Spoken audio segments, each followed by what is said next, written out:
जितने आस्था चैनल पर कथा सुन रहे हो, जितने फेसबुक और यूट्यूब पर सुन रहे हो, बहुत सावधानी से सुनना। 2 बार पशुपति व्रत कर लिए, आपने ये कर लिया, आपने प्रदोष कर लिया, आपने सोमवार कर लिया, आपने सारे अनुष्ठान कर लिए, बहुत सारे उपाय भी करे। जो 2024 की पहली शिवरात्रि, हर महीने शिवरात्रि आती है। शिवरात्रि की तारीख की है जनवरी की 9 तारीख की। तो ये जलाधारी के ऊपर से जो बूंद बूंद पानी नीचे गिर रहा है, ये जलाधारी, ये जहां से जल नीचे बहता है वो स्थान।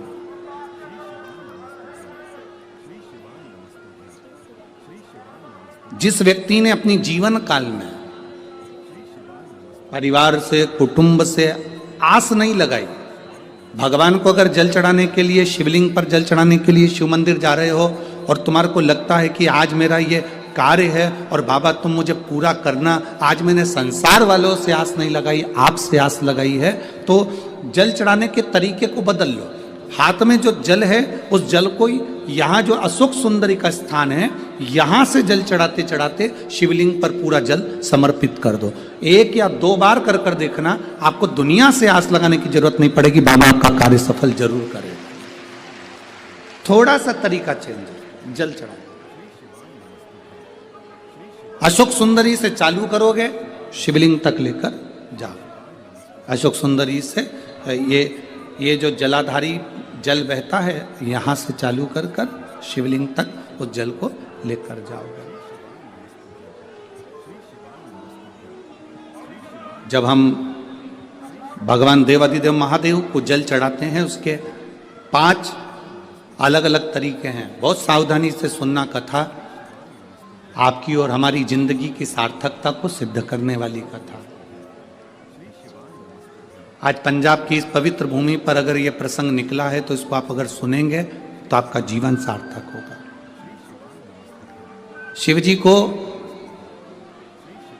5 तरह से जल चढ़ाने का तरीका है। जैसे पंचामृत होता है, दूध, दही, शहद, घी, शक्कर, ये सब पंचामृत के अंतर्गत आते हैं। उसी तरह शंकर जी को 5 तरह से जल चढ़ाने का क्रम वर्णित किया गया। अब उसको समझेंगे, बहुत सावधानी से समझिएगा। पहला, जल लेकर आए, सीधे डायरेक्ट शंकर भगवान के शिवलिंग पर चढ़ा दिया। यह प्रथम जल का चढ़ाने का तरीका।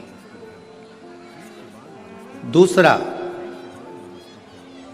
जहां से पानी बहकर जाता है, जहां से जल बहकर जा रहा है, उसके ठीक विपरीत जल उत्तर में जा रहा है, आप दक्षिण में खड़े होंगे और दक्षिण में खड़े होकर उत्तर की ओर मुख करेंगे और शिव जी को जल समर्पित करेंगे। यह रोग मुक्ति करने वाला है और हमारे रोग पर हमें विजय प्रदान करने वाला। यह जल चढ़ाने का तरीका। एक, सीधे मंदिर में गए, लोटा भरकर जल उठाया, शिव जी को चढ़ा दिया। दूसरा, जल जहां से पानी बहता है, शिव जी का चढ़ा हुआ जल जहां से बहकर जाता है, उसके ठीक विपरीत में शिव जी का जल इधर जा रहा है तो तुम यहां खड़े हो, तुम यहां बैठो, यहां मत बैठना, यहां मत बैठना, इधर बैठो। अगर रोग का निवारण है तो यहां बैठकर। तीसरा, अशोक सुंदरी से जल चढ़ाते चढ़ाते शिवलिंग तक लेकर जाना और शंकर भगवान के शिवलिंग पर पूर्ण जल समर्पित करना। यह तीसरा तरीका। यह कार्य की सिद्धता के लिए। हम जब किसी से आस ना लगाकर परमात्मा से विनती करते हैं तो वो विनती करने का तरीका। तीसरा। चौथा, शिव जी पे चढ़ा हुआ जल 5 जगह पर समर्पित करना। गणेश जी, कार्तिकेय, अशोक सुंदरी, शिवलिंग और जलाधारी। ये चौथा क्रम है। एक जल चढ़ाने का तरीका। शिव जी को हम जो जल चढ़ाते हैं उसका एक तरीका भी हमारी जिंदगी में अगर हमने उसको स्मरण में रख लिया तो हमारी कार्य की सिद्धता को सिद्ध कर देता, हमें सफलता की ओर लेकर चले जाता है। सीधे जल चढ़ाना, दक्षिण में बैठकर उत्तर की ओर मुख कर कर जल चढ़ाना, अशोक सुंदरी से लेकर शिवलिंग तक जल चढ़ाना, 5 स्थान पर गणेश, कार्तिकेय, अशोक सुंदरी, जलाधारी, शिवलिंग पर जल चढ़ाना 5 स्थान पर। ये चौथे नंबर का। और 5वां जल समर्पित करना। 5वां 5वें नंबर का जो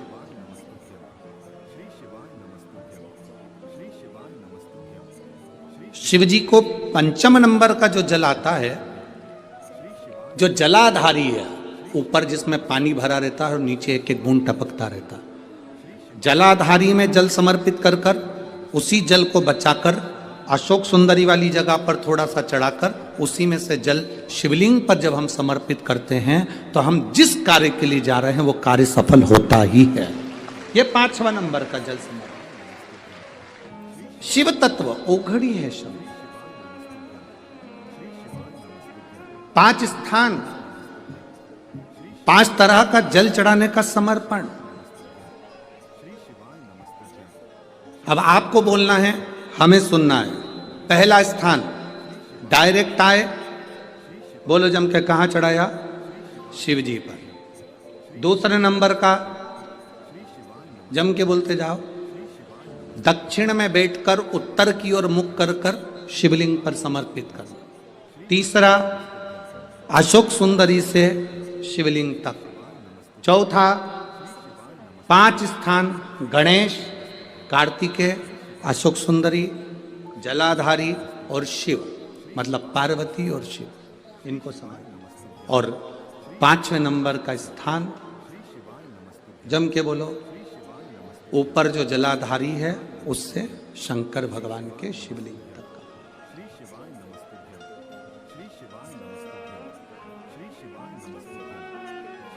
कोई दवा। अब कई लोग कहते हैं गुरुजी ये क्या तरीका है आपका? शिव जी को डायरेक्ट जल चढ़ाने का तरीका होता है, तुमने तो 5 तरह का तरीका बता दिया। कभी कभी डॉक्टर के पास जाओगे, वो ग्लूकोज की बोतल चढ़ाता है, बोलो चढ़ाता है कि नहीं चढ़ाता है? अब तुम डॉक्टर से कह दो साहब ये ग्लूकोज की बोतल मत चढ़ाओ, मैं तो इसको पी जाती हूं, डॉक्टर साहब बोलेगा कि पी जाओ इसको? बोलो तो जम के, नहीं ना, डॉक्टर मना करेगा, नहीं इसको तो तुम्हें निडल द्वारा शरीर में धीरे धीरे नस के द्वारा इसको लेना पड़ेगा और ये पी नहीं सकते। ये ग्लूकोज की बोतल है, इसको तो आप डायरेक्ट पियोगे नहीं, इसको हम डायरेक्ट पीने नहीं देंगे। दवाई होगी पीने देगा, गोली होगी खाने देगा, ग्लूकोज की बोतल होगी उसको निडल के द्वारा चढ़ाएगा, वो पीने नहीं देगा। उसी तरह अलग अलग तरीके की दवा अलग अलग तरीके से ली जाती है। कोई दवाई डॉक्टर कहता है रात को लेना, कोई दवाई सुबह लेना, कोई कहेगा दोपहर में लेना, कोई कहेगा कि इसको दूध से लेना, कोई कहेगा इसको पानी से लेना। तो ये उसकी तरीका अलग है, हमें उस तरह से वो दवाई असर करती। शाम को 4 बजे से लेकर 7 बजे के बीच में शंकर और पार्वती के भ्रमण का समय रहता है। मेरे देवाधिदेव महादेव और माता पार्वती के भ्रमण का समय, भगवान शंकर पार्वती घूमने को निकले। इसलिए हमारा सनातन धर्म कहता है शाम के समय पर माताओं को झाड़ू नहीं लगाना चाहिए, शाम के समय पर माताओं को चूड़ी बिछिया नहीं बदलना चाहिए, शाम के समय पर माताओं को मांग में सिंदूरा नहीं भरना चाहिए, शाम के समय पर माताओं को बाल नहीं बांधना चाहिए, शाम के समय पर माताओं को चौखट पर नहीं बैठना चाहिए। उसका कारण क्या है? क्योंकि पार्वती जी ने भगवान भोलेनाथ जी से कहा था कि तुम मुझे रोज शाम के समय प्रदोष काल में भ्रमण के लिए लेकर जाते हो, मेरे लिए आज्ञा क्या है? शंकर भगवान ने कहा सुनो पार्वती, मंदिर के अंदर नंदी रहता है, जाने वाला यात्री जब मंदिर में मेरा दर्शन करने आता है तो नंदी के कानों में कहकर जाता है कि शिव जी को मेरे यहाँ लेकर आना। मैं नंदी के अनुसार उनके घर जाता हूँ, मेरा काम है उनका कल्याण करना और तेरा काम है उनके घर की नारी को अखंड सौभाग्यवती का वर प्रदान करना, ये तेरा काम। तब पार्वती माता ने कहा अखंड सौभाग्यवती होने का वर मैं तो दे दूंगी, पर उस समय पर माताएं चूड़ी बदल रही होगी, हाथ से चूड़ी निकाल रही होगी तो मैं वर कैसे दे सकती हूँ? मांग भर रही होगी तो मैं वर कैसे दे सकती हूँ? उस समय पर चूड़ी बिछिया बदला जा रहा होगा तो मैं वर कैसे दे सकती हूँ? उस समय पर झाड़ू लग रही होगी तो मैं लक्ष्मी को वहां कैसे भेज सकती हूँ? आप बताओ। तो शंकर भगवान ने कहा प्रदोष का समय एक ऐसा समय होता है, शाम का समय ऐसा होता है जिस समय पर केवल शंकर और पार्वती की आराधना का समय होता है। हम तो कई लोगों से कहते हैं अगर आपके यहाँ संपदा नहीं आ रही है, बहुत मेहनत कर रहे हो, फल नहीं मिल रहा, कहीं नौकरी, कहीं सर्विस या कहीं व्यापार या व्यवसाय में कहीं तकलीफ आ रही है, हम सबसे कहते हैं शाम का समय पकड़ लो, शंकर जी के मंदिर में दिया लगाना प्रारंभ कर दो। शिव मंदिर में अगर दिया नहीं लगा रहे हो तो बेलपत्री के पेड़ के नीचे दिया लगा दो। बेलपत्री और शंकर जी के मंदिर में दिया नहीं लगा रहा तो शंकर जी के मंदिर के बाहर चौखट पर दिया लगा दो।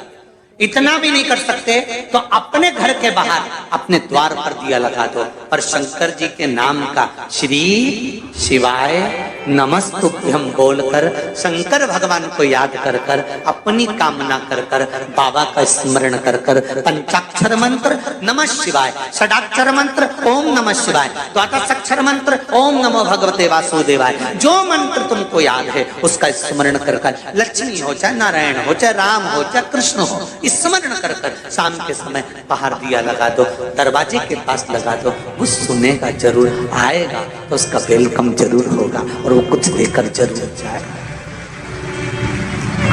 नियम तो बनाओ, उसकी चौखट पर जाकर कहना प्रारंभ।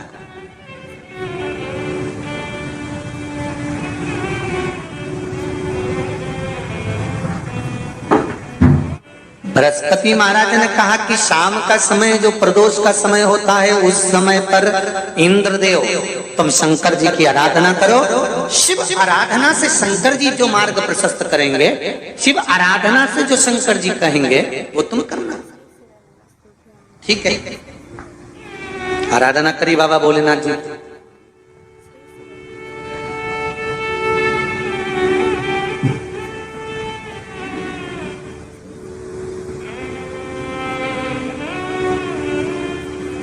मालूम नहीं था इंद्रदेव को, बृहस्पति महाराज ने प्रदोष की महत्वता समझाई तो प्रदोष का समय जानकर शंकर जी पर 7 बेलपत्र प्रदोष के दिन इंद्र ने समर्पित कर दी बिना सोचे।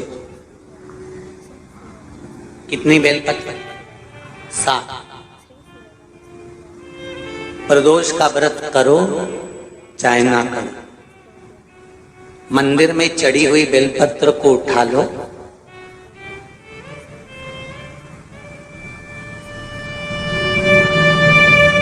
बेलपत्र का ब्रह्म कमल बना लो,